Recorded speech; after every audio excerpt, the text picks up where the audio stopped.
In this video, I wanted to talk about the rise of dual citizenship. It's a legal status that's transforming how millions navigate the world, blending borders, identities, and opportunities. It was once a very taboo concept, and now it's becoming more of a global norm embraced by over half the world's countries, where dual citizenship allows people to hold passports from two or more nations, unlocking mobility, economic perks, and cultural ties. As globalization accelerates and migration surges, in this video we're going to trace the history of dual citizenship, explore the drivers behind its explosion, and dive into estimates of how many dual citizens exist today, and the massive potential for more. Whether you're eyeing a second passport or just curious about the rise of dual citizenship, this is the video for you, so let's jump in. To understand the rise, we have to start at the beginning. Dual citizenship's roots stretch back centuries, but it was long viewed with suspicion. In ancient Rome, citizenship was exclusive. Holding multiple allegiances was unthinkable amid empire building. Fast forward to the 19th century, as nation-states solidified after the Napoleonic Wars, loyalty became paramount. The 1870 Supreme Court case Elk versus Wilkins, you can look that up, affirmed that citizenship was singular, tied to birth or naturalization, with no room for multiple citizenships. European powers echoed this. Britain's 1870 naturalization law automatically revoked citizenship upon acquiring another, fearing divided alliances in colonial rivalries. The 20th century supercharged these bans. World Wars I and II amplified fears of espionage and divided loyalties. Imagine a dual citizen fighting for quote-unquote the wrong side. The 1930 Hague Convention on Nationality aimed to reduce dual nationality conflicts, but kind of failed, as states prioritized sovereignty. By mid-century, dual citizenship was largely prohibited worldwide. The U.S. Expatriation Act of 1868 allowed renunciation, but implied singular ties, while countries like China, India, and Japan outright banned it. Diplomatic practice treated dual nationals as risks. In 1952, the U.S. State Department warned that dual citizens abroad might forfeit protection if their other allegiance prevailed. This era's ethos from back in the day was all about one person, one state, no ifs, ands, or foreign passports. Post-World War II, cracks started appearing. Decolonization in Africa and Asia created diaspora communities with ties to both old colonies and new nations. The 1961 Convention on the Reduction of Statelessness nudged tolerance, but acceptance lagged. In 1960, only 6% of countries fully permitted dual citizenship, with over 90% imposing restrictions like automatic loss upon naturalization elsewhere. Europe led early shifts. France legalized it in 1973 for children of immigrants, followed by the UK in 1983. The US quietly allowed it from 1967 via a case Afroyim versus Rusk, which ruled that citizenship couldn't be involuntarily stripped for acquiring another. But globally, bans persisted. Japan, for instance, still requires choosing one by age 22. The real rise kicked off in the 1990s. By 1990, remittances hit $2 billion annually. Countries realized banning dual citizenship drove talent away. Instead, embracing it encouraged investment and voting from abroad. Latin America pioneered in this respect as well. Colombia in 1991, Ecuador in 1992, and Brazil in 1994, passing laws granting expatriates dual status, boasting diaspora remittances to up to 10% of GDP in some cases. So you could make the argument that Latin America started opening to dual citizenship so that they could get the remittance money. In any case, Europe followed. Germany's 2000 reform allowed dual citizenship for certain immigrants, and I think Germany's opened it up even more in 2023, 2024, where now they're starting to permit full dual citizenship. Other countries like Sweden liberalized in the 90s, but some countries still have strictness in certain ways. The Netherlands is still famously a little bit strict, but it allows dual citizenship. The 2000s accelerated the trend. The EU's expansion and free movement ethos normalized having multiple. By 2010, 60% of European member states accepted dual citizenship. International law evolved as well. The 1997 European Convention on Nationality urged tolerance, reducing conflicts over allegiance. Economic pragmatism reigned. Nations like Mexico in 1998 and the Philippines in 2003 allowed dual to tap overseas remittances. Asia lagged but shifted a little bit.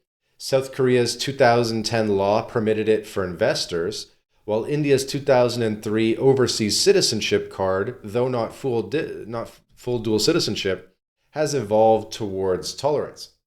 So even in Asia, you're starting to see increasing tolerance.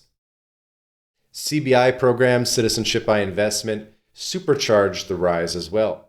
Starting with Caribbean pioneers like St. Kitts in 1984, CBI exploded post-2006, with Turkey's 2017 launch selling 10,000 plus passports yearly. And these aren't just for the ultra-wealthy. They democratized second citizenships, adding 500,000 plus dual nationals since 2010. By 2019, 75% of countries allowed dual citizenship, up from 33% in 1960. Fast forward to 2024, 51% fully accept it, with just 20% imposing consistent restrictions at naturalization. It's not a yes-no thing. Sometimes it depends where you were born, and sometimes countries like the Netherlands, it's like if you got dual citizenship from birth, you can keep it, but you can't naturalize elsewhere. So for that reason, it is a little bit tricky to just say, oh, a country allows it or doesn't allow it, because there is a lot of nuance there. There was a report in 2025 called The Global State of Citizenship, which noted this major liberalization trend, reflecting a world where some 280 million people live outside their birth country, which is up significantly from, say, the year 2000. So what drove this surge? First, migration's scale. UN data shows 3.6% of the global population are international migrants, about 280 million people. Many eligible for dual via ancestry or naturalization. Second, policy diffusion. As origin countries like Brazil or Morocco allowed retention, host nations like Canada in 1977 and Australia in 2002 followed to attract skilled workers. Third, the economic incentives. Dual citizens remit $700 billion yearly per the World Bank, vital for developing economies. Fourth, security.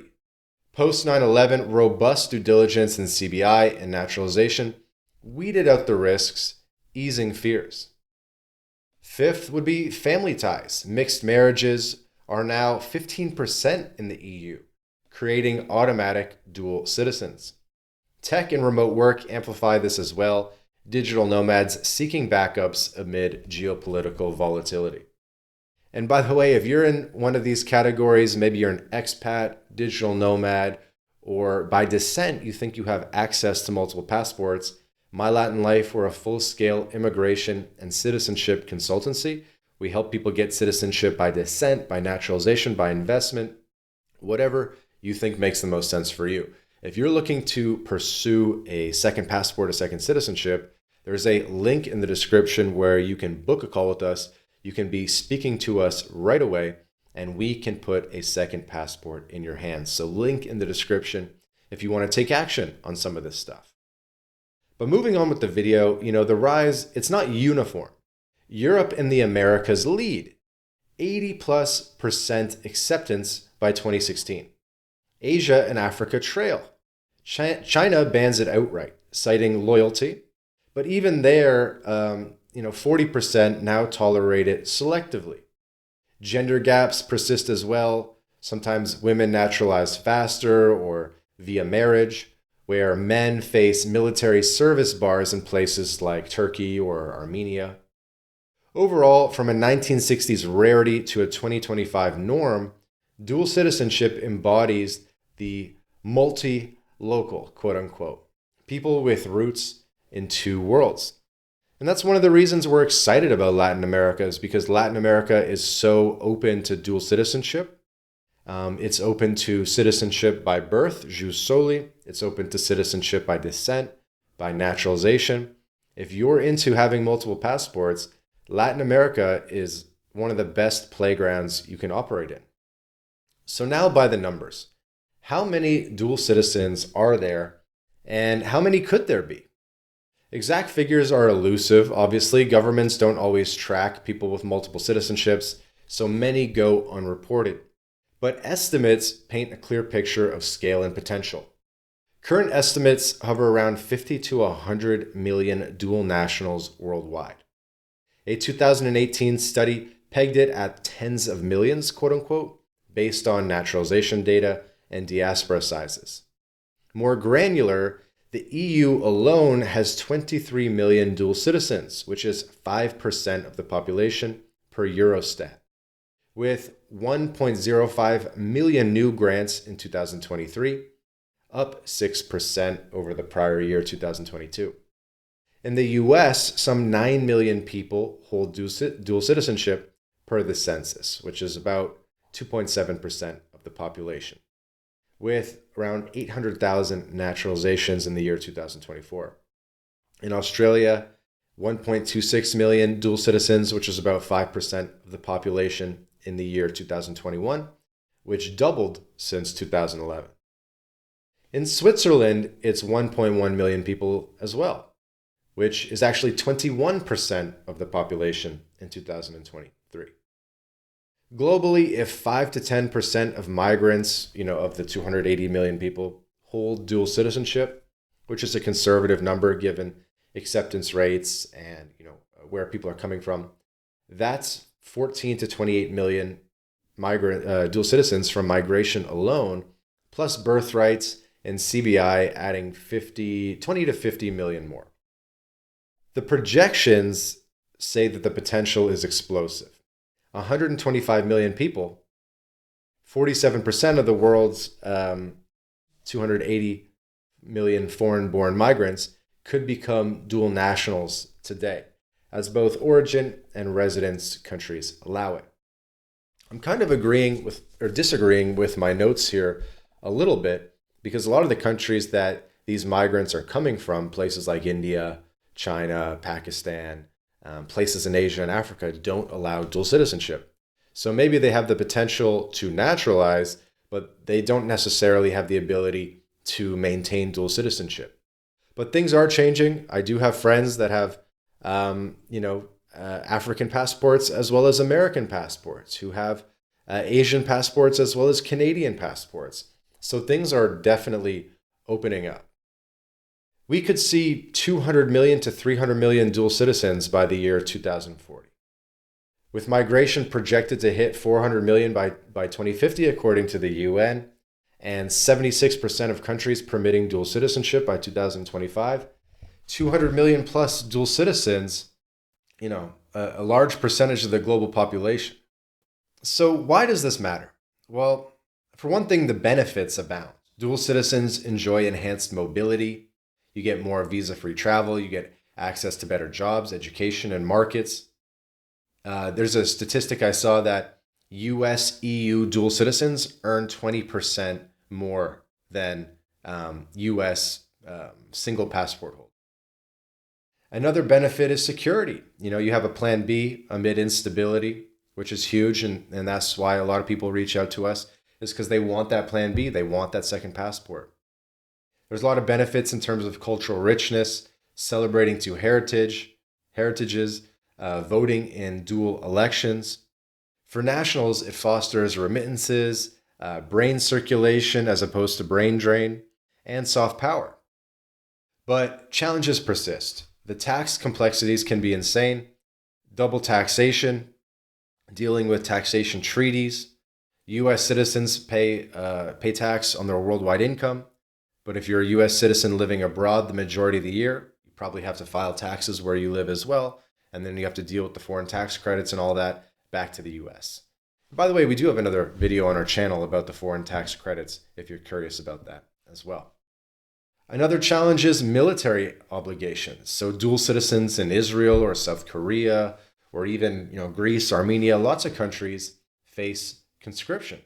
So something to think about.